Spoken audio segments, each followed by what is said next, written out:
How should one deal with teenagers? I think you're a little too old to deal with teenagers.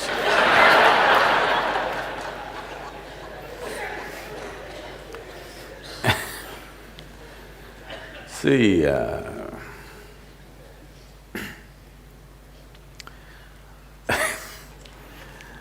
every age is a problem.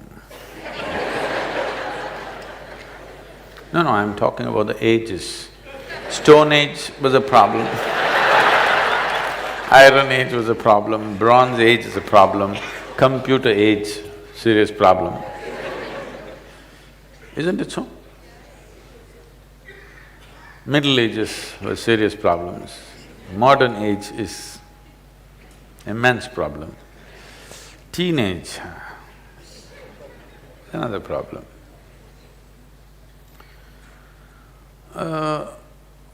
I hope you had a normal birth and… You were born normally?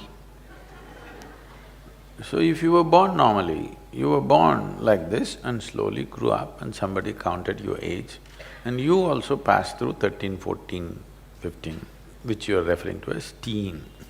This is just a certain developmental stage, like an infancy, like childhood, like adolescence, adulthood, old age, middle age, whatever.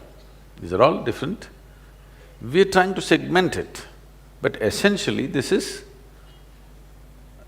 a physical journey of a body. Tell me one phase of your life which is not really a problem.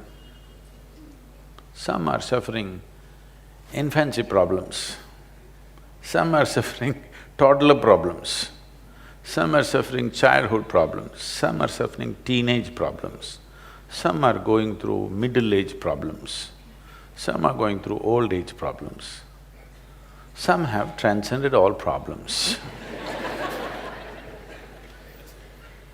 Yes? If you look at it in this context, every phase of life is a problem, then death is the only solution. If you look at every aspect of life as a problem, what is the solution? Death is the only solution. Now, the moment you identify every phase of life as a problem, unconsciously you start seeking death. Please know this, for yourself and those around you.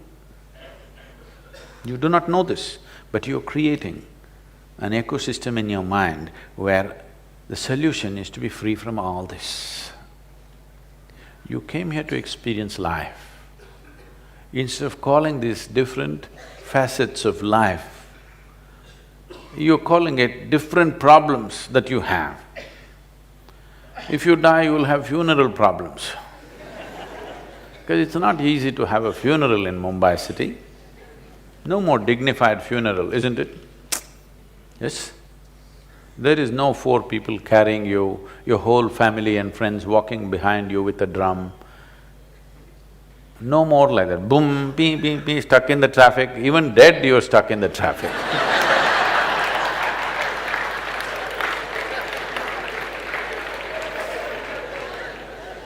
I want you to understand this.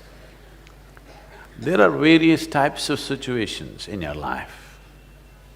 They're just situations. Some you know how to handle, some you're yet to know how to handle. Whatever you do not know how to handle, you call it a problem. The moment you call something a problem, the moment you identify a situation, it's a simple situation, because you have not equipped yourself to handle the situation. You call it a problem. The moment you call it a problem, unpleasantness is a natural consequence of that. Your children are growing up, it should be a joyful moment. Yes? They become teenagers means they're growing rapidly. Yes? Or in other words, unfortunately, they're beginning to become like you. And you're distressed because you can see they're becoming like you, I can understand.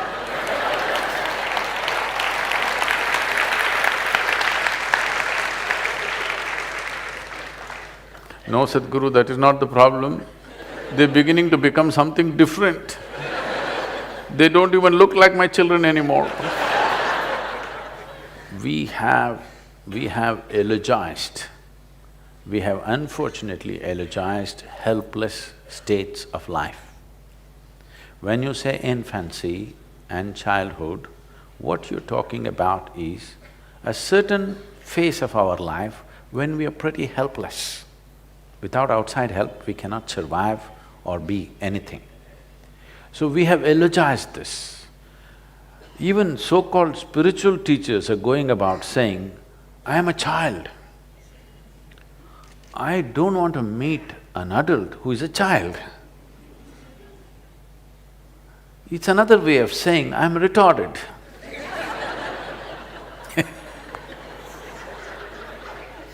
If you are stuck for your life in a 6-year-old's body, you are called dwarfed, isn't it? I'm using bad words, I know, it's not politically correct words. Okay, you are height impaired. Vertical impairment has happened to you. If you are stuck in a 6-year-old's mind, you are mentally retarded. No, you are what? Huh?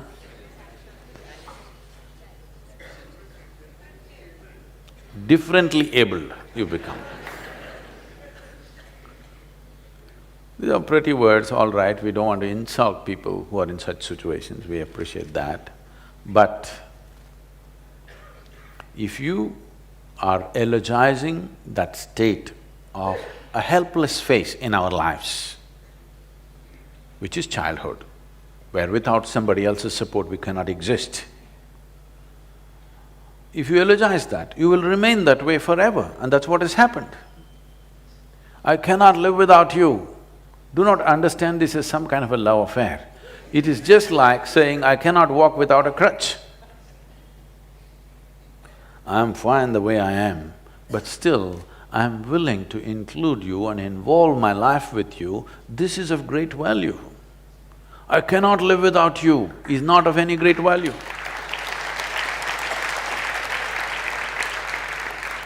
I can live without anybody's attention, but I'm willing to throw myself with absolute involvement with whoever is here right now. This is of value. Because you're eulogizing helplessness or helpless phases of our life. When you were a little baby, you can't even pee by yourself, somebody has to take you. I'm saying, I'm like a child means then I'm looking where are the diapers, please let's give him one, you know. Now what's happening with the so-called teenage is you got used to your child as a helpless creature. Now he is finding his own feet, you don't like it. You want to condense him into boo, boo, boo, my boo, boo. What you need is a toy or a doll to play with, or maybe a dog. A couple was struggling, not able to make a decision whether to have children or not. The debate between the husband and wife was, the husband wants to have children, the wife says, it's not necessary, we can get a dog instead. Because they couldn't settle it, they went to a marriage counselor. So they said, we are not able to make up our mind whether to have children or to get a dog. What should we do? So marriage counselor said, this is very simple, you want to ruin your carpets or your life, you must decide.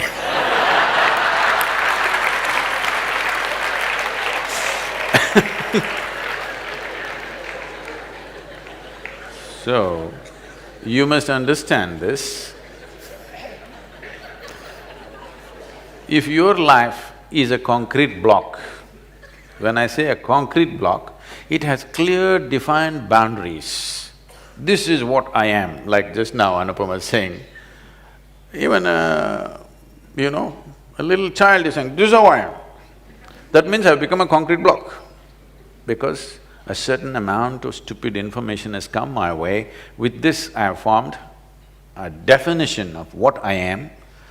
So once I have formed a clear concrete block kind of definition to who I am, if two concrete blocks meet with great passion, what will happen?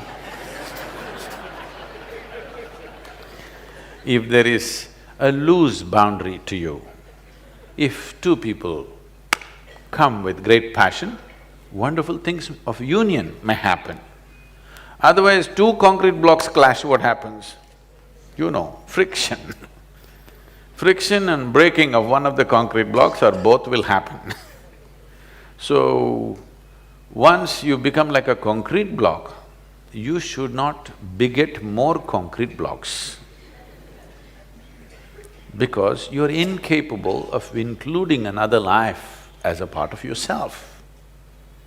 Because you have defined the boundaries of who you are so absolutely, you should not even get married if you ask me, because two concrete blocks living together, all right, it may make a house, it'll not make a home.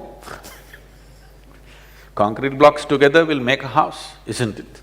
Nothing more beautiful than that will happen. We're already too overbuilt in Mumbai. We don't have to build more, okay?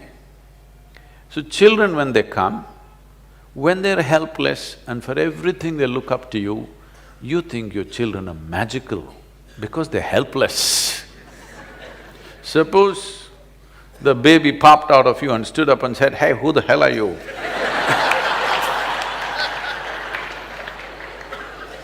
You won't like this baby. But he takes 14, 15 years to ask that question.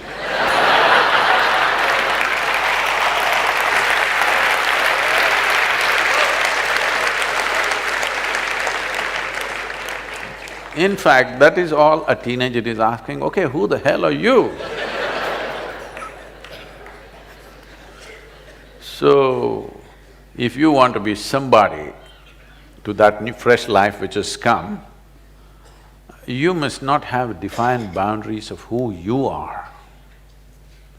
Like when the child was infant, when it crawled, you crawled with him. Now your teenager wants to swing, you must be able to swing with him. No, you still wants to crawl with him. He's not interested.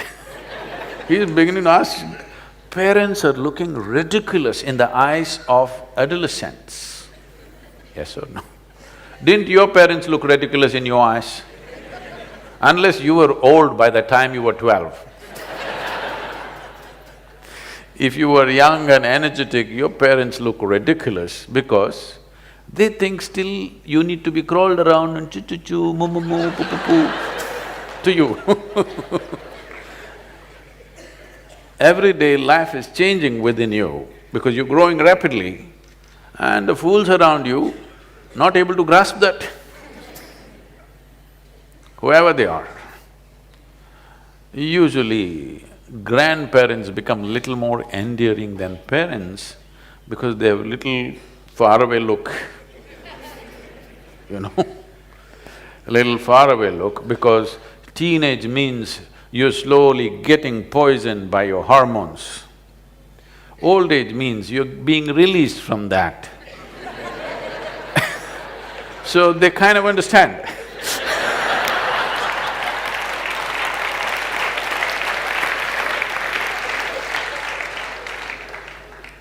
So those of you who are in middle age have no clue where the hell you are. Even historically, the Middle Ages represent a confused state of mind. So don't deal with your teenagers.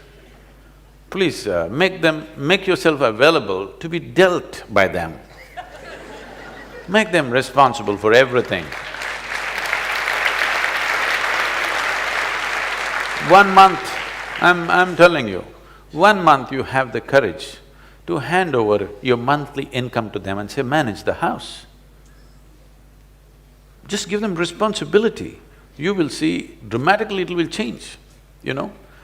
Because you must understand, I have been a telephonic father, okay? From the age of 3.5 months, my girl traveled with me, alone in the car. We built the Isha Foundation in a Maruti 800, traveling thousands of miles. In one calendar year, or actually in 14 months, I did 135,000 kilometers on my Maruti, okay So, she was 3.5 months old, one hand on her in the front seat strapped, and my right leg doesn't go easy, boom. So, she grew up in the car till she was 4 years of age. I thought I'll never send her to school because we had bonded and she had such wisdom because she's seen the road, she's seen the people, she's been in all kinds of families. I thought I shouldn't mess this up by sending her to a school. But that age group, that company, unless you have a whole cricket team of children at home, just one child doesn't work, just keeping them alone because they may become too old when they're young. So I put her to school after that. After that, she's always continuously in one hostel to another. And… but we kept a very active engagement thanks to the cell phones. Earlier it was the black phone, I would stop somewhere on the highway because I know only at a particular time you can call her in the school. The school opens that phone time only 1 hour. So I am somewhere on a highway, find that black phone and get on, and for that 1 hour I'm on the phone with her. That side for her, all the children outside are screaming at her. Here at the booth, all the people are banging on the booth. So I always had this thing at that time. I'm driving on the highway, I have many phone calls to make, local, international, all kind. First I would get down and go to that phone booth guy and give him 5,000 rupees. He'll be surprised, just hold it. Deposit. And I get into the phone booth and now I am a valued customer. The other people come and they want to make the call within 3 minutes. And they're all standing in a queue and making faces at me and just gesticulating, but that guy says, no, don't disturb him. Because straight 5,000 rupees, I'm making international calls, all calls, because there was no cell phones at that time. So I find this time and speak, and after that she went to college and then everything, whatever she's been pursuing, always on phone, and we've kept a very active engagement, and we've never really stayed home. If she comes for vacation, next day we'll be traveling somewhere, but never really at home. But a very active relationship I kept with her, largely on the phone thanks to all the telephone waves that are going on. So, it was such an active engagement. Why I'm saying this is, and whenever I saw there's a certain intelligence in every child, I'm not trying to project this is a special child, no, she's just normal, brought up in a special way, for sure. So the thing is just this, if she comes home or if she's with me, I leave all my important decisions in her hands. She's only 5, 6. People's problems, foundation issues, administration, I just put it to her. She comes up with her own wacky solutions. But 5 out of 10 times, she would come out with something brilliant. This is not… I want you to understand, I'm not projecting this is a special child. It is just that most people never give that opportunity to a child's intelligence because they want to do boo-boo-boo-boo, do-do-do-do with the child. I never bought toys for her. If she wanted to play, I took her out for a walk in the jungle, I put her up on a tree, she learned to climb trees and do things and stuff. Never bought her toys, ever. Here and there somebody gifted, but she never was interested in them because there were more exciting things. I caught snakes for her, I caught garden lizards for her, more exciting things, live things to play with. If you want to really do something with your children, you must allow them to expand because that's all they're trying to do. Their body is not the only thing that's growing. The potential of being human being is growing, you must allow them to expand. Instead of that, you're seeing how to constrict them, then you will have a huge problem. Whether if you have boys, you will have one kind of problem. If you have girls, you will have another kind of problem. If you try to restrict, you think restriction is a good way of controlling life. No. Responsibility will put them on the track. Hand over your money to them and tell them, this month you're on vacation, you handle this, whichever way. You're afraid, maybe he'll go and blow it up, what'll happen tomorrow? If he blows it up, what happens to you will happen to him also. Let him go through it for a month. Of course you can keep some reserve, but let him understand if he blows it up tomorrow morning, there'll be no breakfast. And let him go through that, what's the problem? Let him understand that's the way it is. It's better to learn in a protected, caring atmosphere than out on the street tomorrow morning, isn't it?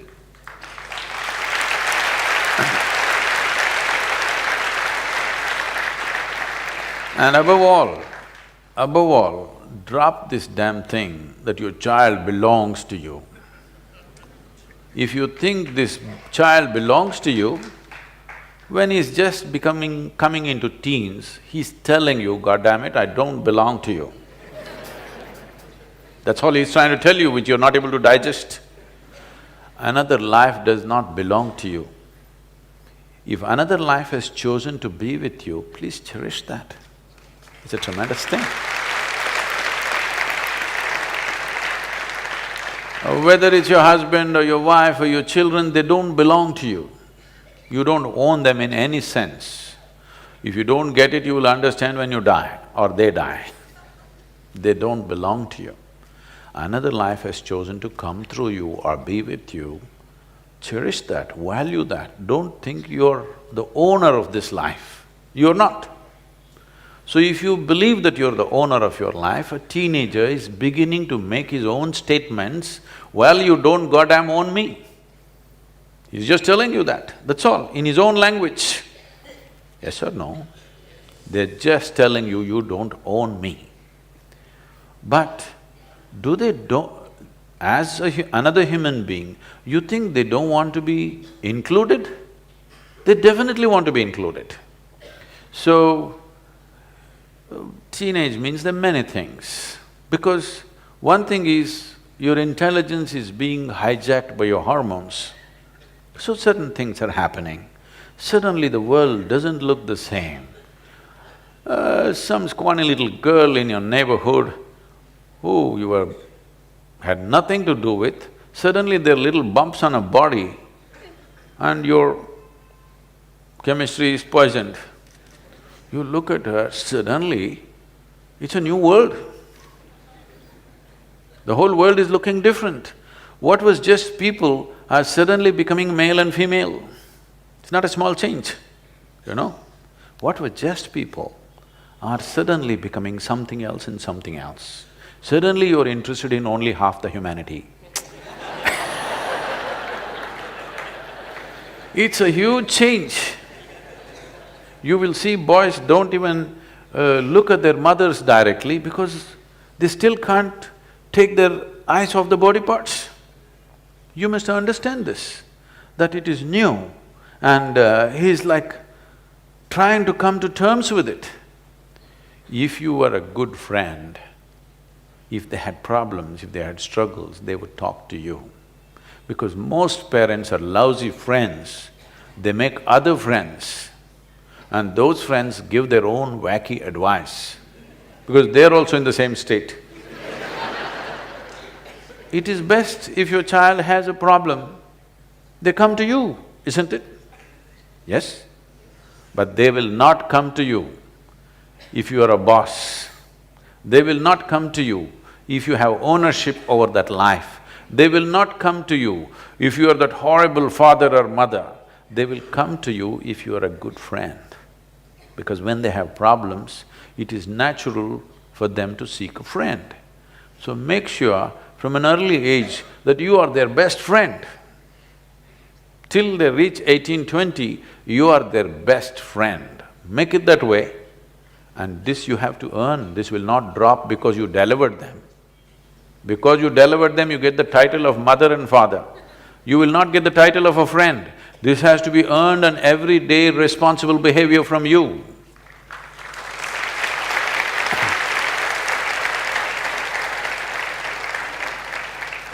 I don't want to go too hard on you, we'll leave you here.